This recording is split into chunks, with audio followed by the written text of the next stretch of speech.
My name is Gene Green, and I'm the author of Vox Petri, a theology of Peter, a book that's recently been published by Cascade, a division of Whitman-Stock.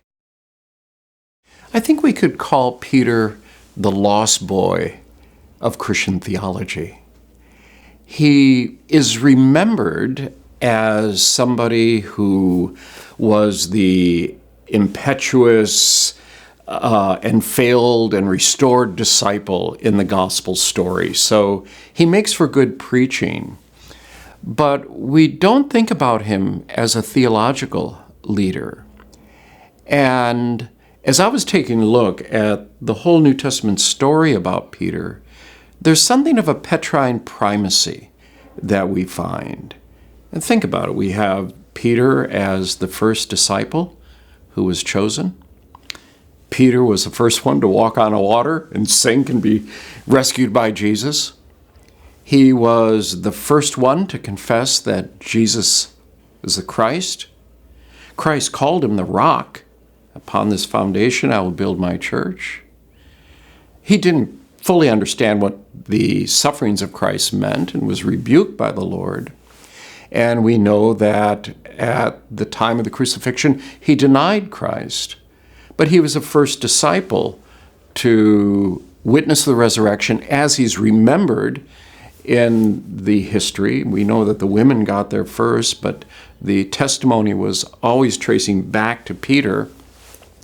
And he was the one also who became the first to be restored after his denial.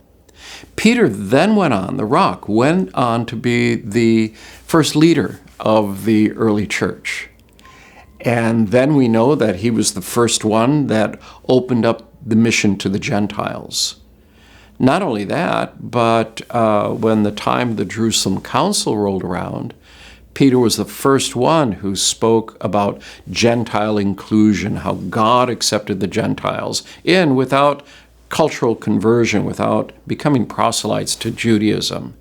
And it was his voice that James echoed in at the Jerusalem Council. So Peter is seen as a leader and also a creative theologian.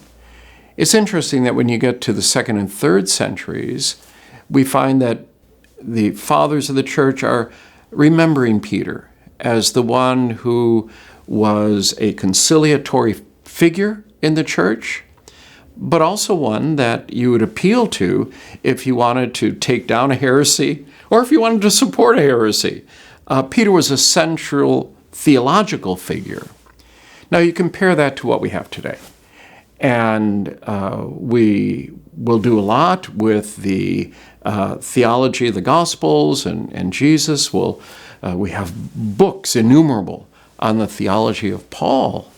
But how many books do we have on the theology of Peter?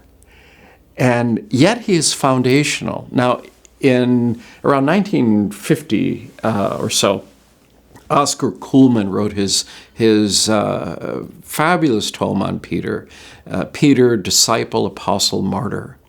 And in the middle of that, although he doesn't develop a Petrine theology, in fact, he has doubts about whether you can, he traces the doctrine of the atonement right back to Peter, obviously from Jesus, mediated through Peter. And he lets us know that Peter might be more important for the development of Christian theology than what we realize. So I've thought a lot about that and how we have this one picture of the centrality and the primacy of Peter and the creative impulse of Peter. And yet, where's his voice? And what did he say? And how can we get to him? Now, there are innumerable problems along the way. And a lot of people say that we cannot know what Peter's theology was. All we have is the memory of Peter. So if we think about Jesus studies, first off, we have been in a debate for many years about the relationship between the Jesus of history and the Christ of faith. And we have a similar type of issue in Petrine studies. We have the Simon of history and the Peter of faith. Is this memory of Peter, how does it coalesce? Does it coalesce at all with the real Simon, who is the leader of the church and the theological rock? So, innumerable problems. Where are you going to find Peter's voice? Well, as we know, a large body of scholarship believes that 2 Peter is not written by Peter. Many believe that 1 Peter is not written by Peter. We have the Petrine speeches in Acts, and many believe that those are inventions of the author of Acts, Luke, or whomever it might be. And we know that Papias spoke about the Gospel of Mark being Peter's preaching and Mark being Peter's translator. But people have brought that into doubt as well. So can we really hear the voice of Peter, as, like I say, the vox Petri? So part of this project had to do with methodology and how do we get to Peter? And instead of taking the line that we commonly do in the historical critical method, I decided to go back and work with the category of testimony and epistemology. And how does that work? Among epistemologists these days, there's been a revival in discussions about testimony. I think about Cody's book called Testimony, Jennifer Lackey at Northwestern University, and others that are working in this area of testimony. And I took a look at contemporary epistemologists who talked about testimony, and also the ancient discussions on testimony and how it worked, going all the way back to Aristotle. And I thought that was a category that we could use because testimony holds on to what occurred and what was said. It is critical about sources, but it also has to do with interpretation.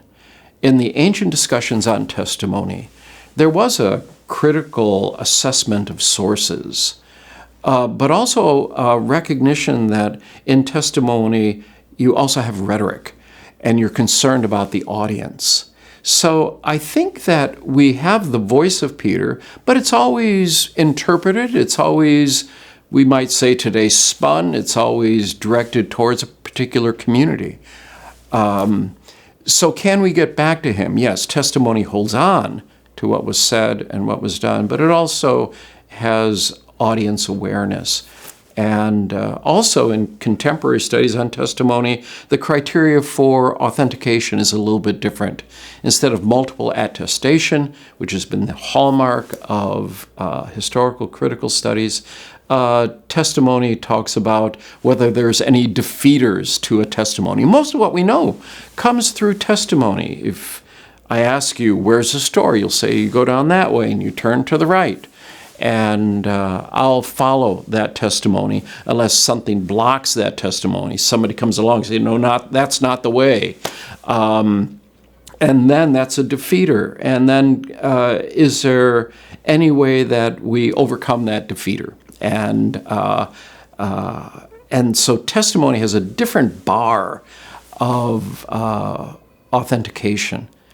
So from there, after working on the methodology, which was one of the hardest parts of this work, I went back and began to look again at the witnesses to Peter and working through the question of whether Mark is really behind, Peter is really behind Mark, whether we can hear the voice of Peter even with Luke's handling of his voice from his sermons and Acts, and whether Peter really stands behind 1 Peter. But there's always somebody else in the mix, always somebody else along with Peter. And that's why this book is not the verba Petri, the ipsissima verba, the very words of Peter. No, it's the voice of Peter. And I do think we have the ipsissima voice, the very voice of Peter here. But Peter always gets by with a little help from his friends. When I was considering accepting this invitation, I knew that the critical issues were going to be right dead center, and I didn't want to dodge them in any way, shape, or form. But even after coming to the conclusion that this could be done, I remember talking to Howard Marshall from the University of Aberdeen, the late Howard Marshall, good friend. And so I said to him, Howard, I've got this project that I'm doing on a theology of Peter. And Howard became very still and quiet. He put his head down. And then he looks up at me and says, "Can't be done." And that was not the most encouraging moment in this journey. But I really thought it could. And I thought, how could it be that we have lost the voice of Peter? And how important to understand what he stood for.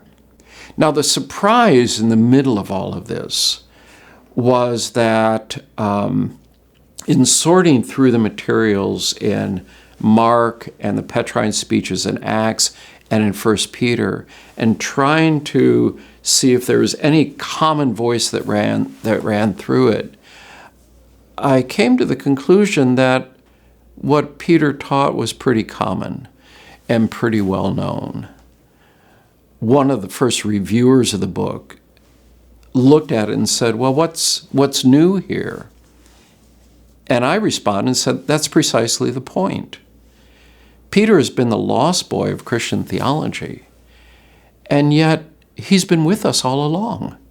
We just don't recognize it. We don't see him there at the table. He's in our hearts. He's in our minds. He's in our preaching.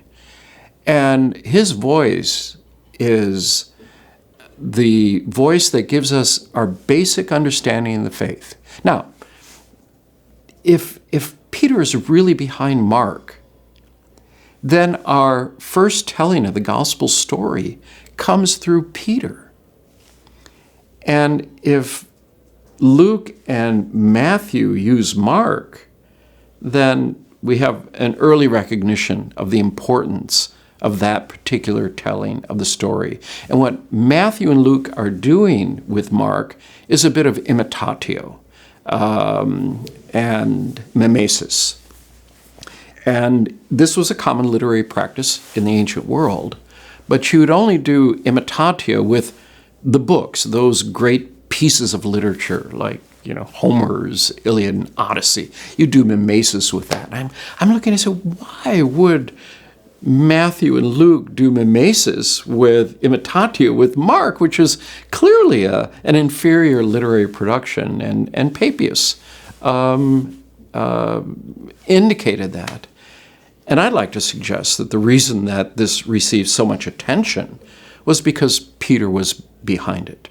Now, there's been debates about whether Papias is faithful to what occurred, that Papias' testimony about Peter being behind Mark. For many years, people rejected that, but I really appreciated the fact that folk like Richard Bauckham in his Jesus and the Eyewitnesses, and the late Martin Hengel in his very last book, Peter, the Underestimated Apostle, both of them make a very, very strong case, along with others, that Papias' testimony is faithful, that Peter is behind Mark.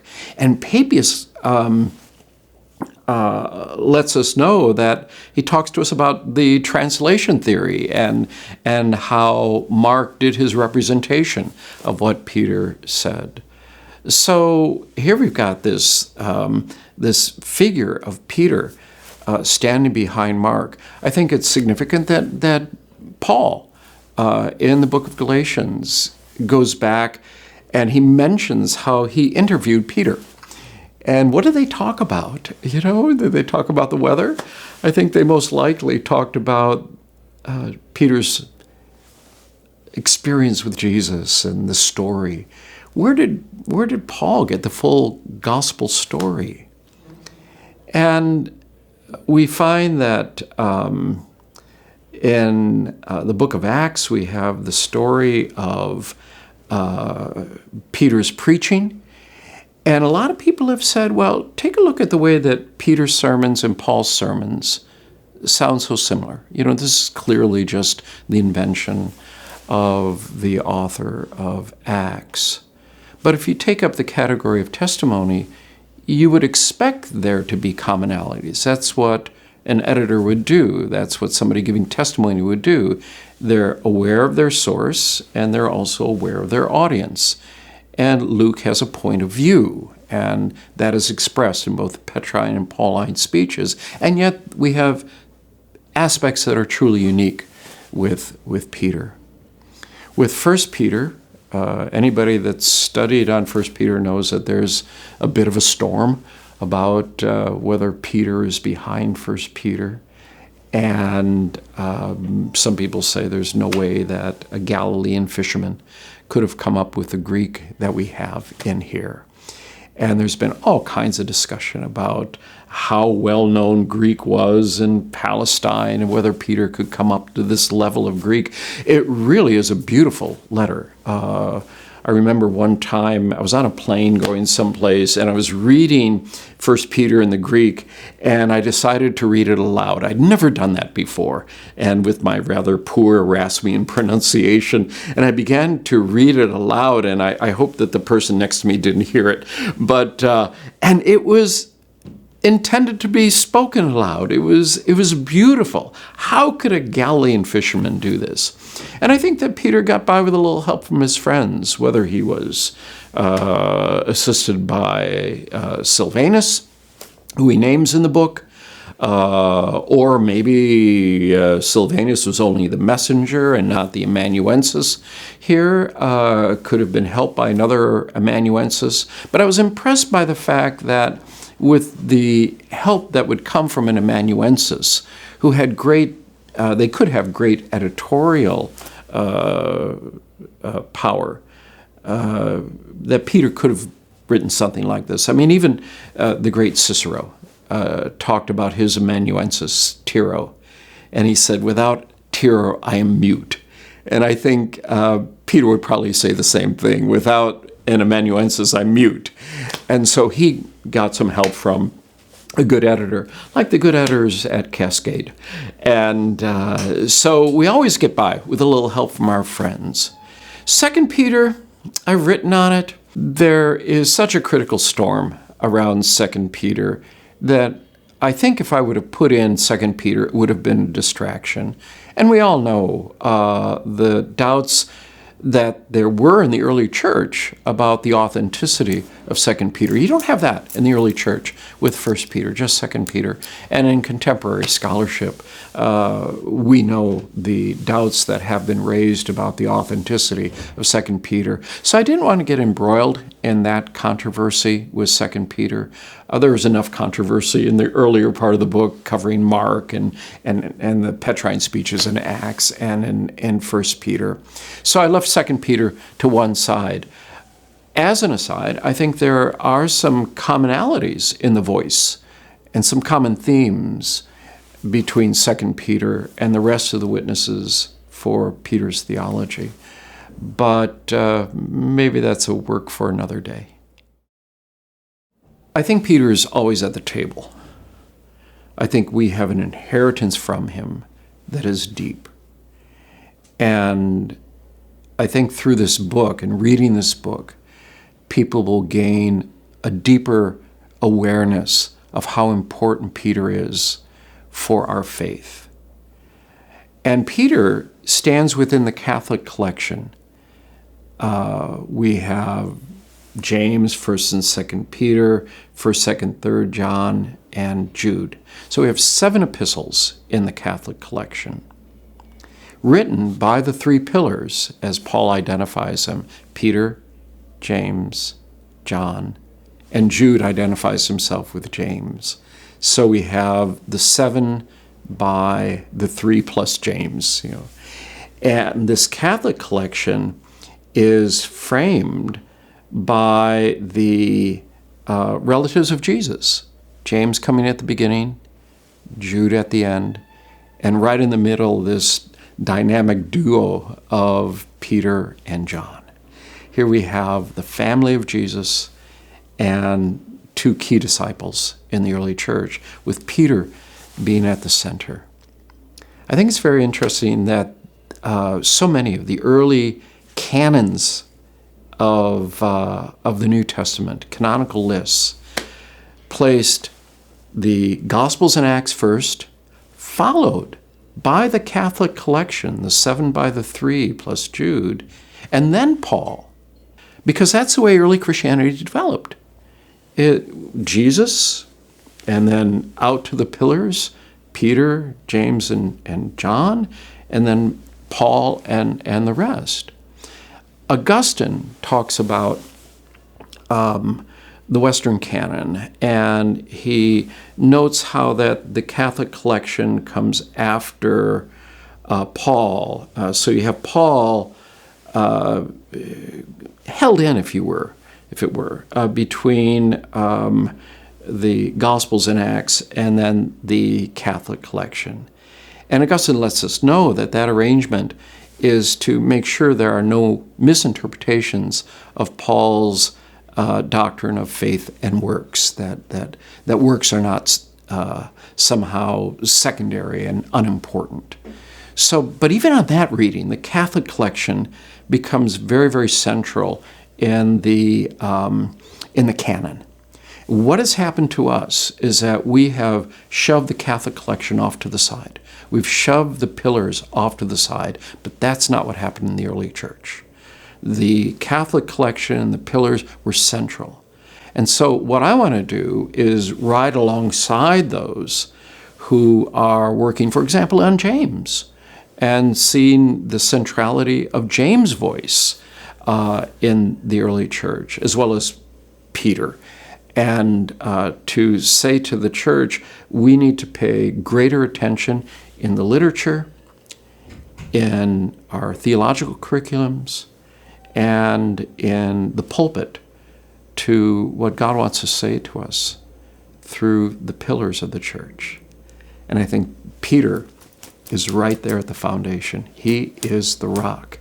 So the Vox Petri, we better listen to him. In fact, we've been listening to him for 2,000 years, and we've forgotten about him. He's a conciliatory figure, and I think that's another piece that we have to look at, that Peter is one who brought together these factions in the church. It was so central. And I think a recovery of Peter's voice and understanding it and what he means for us will lead us back to Jesus, lead us back to the cross, and lead us back to what true community is all about in all of its diversity.